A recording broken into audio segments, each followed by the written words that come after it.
Assalamualaikum warahmatullahi wabarakatuh. Bismillahirrahmanirrahim. Sahabat kurma yang dirahmati Allah Subhanahu wa taala. Pada episode kurma kali ini kita akan membahas hal-hal yang berkaitan tentang hukum puasa, yaitu berkaitan tentang fidyah. Fidyah merupakan sebuah tebusan yang wajib diberikan oleh orang yang meninggalkan puasa. Karena meninggalkan puasanya itu dengan melihat kondisi-kondisi tertentu, yang mana salah satunya adalah orang yang sudah tua renta, yang sudah tidak mampu untuk melakukan puasa, maka wajib membayar fidyah.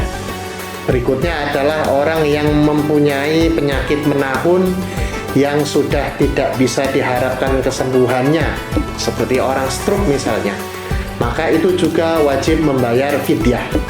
Atau ibu yang hamil dan yang menyusui, jika ibu tersebut khawatir ketika berpuasa, maka anaknya bisa berdampak hal-hal yang tidak diinginkan. Itu adalah kewajiban orang-orang yang membayar fidyah sebagai pengganti puasa.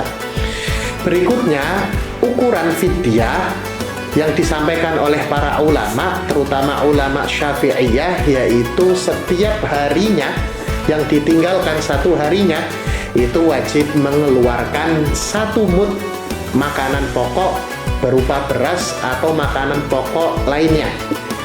Hal itu yang mana 1 mud jika kita konversikan pada timbangan saat ini kurang lebih takarannya adalah 7 ons sesuai dengan takaran sekarang.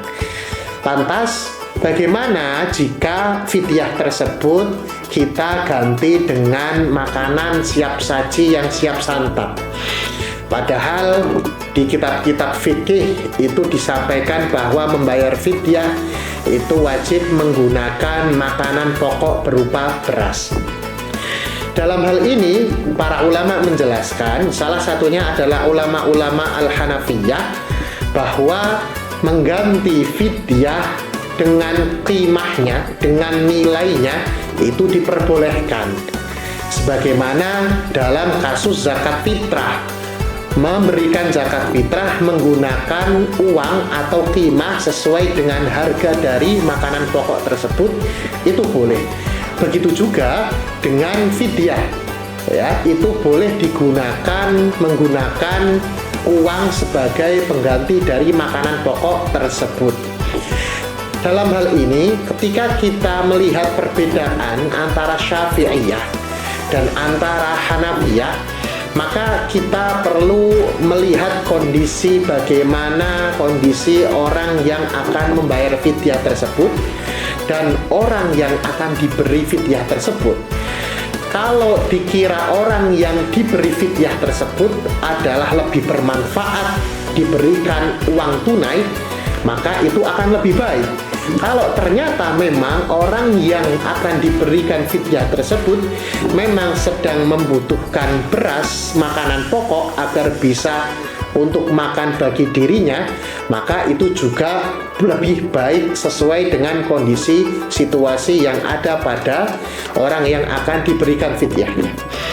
Dalam konteks keindonesiaan, Badan Amil Zakat Nasional atau Basnas RI Republik Indonesia telah memberikan surat edarannya bahwa bagi orang yang akan membayar fidyah itu diperbolehkan menggunakan uang tunai disesuaikan dengan nilai dari 7 ons berat tersebut, disesuaikan dengan kondisi situasi kota, kabupaten, harga beras di daerah itu.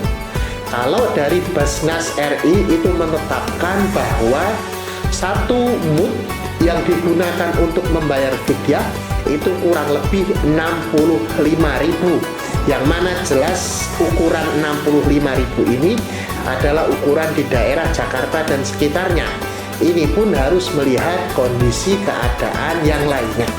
Walhasil, bagi orang yang membayar fidyah itu boleh menggunakan mata uang berupa uang, dan boleh juga seandainya mata uang tersebut atau uang tunai tersebut dengan ukuran harga beras 7 ons, kita belikan makanan yang matang, siap saji, diberikan kepada fakir miskin selaku masrof atau orang yang berhak menerima fidyah tersebut. Wallahu a'lam, semoga bermanfaat. Wassalamualaikum warahmatullahi wabarakatuh.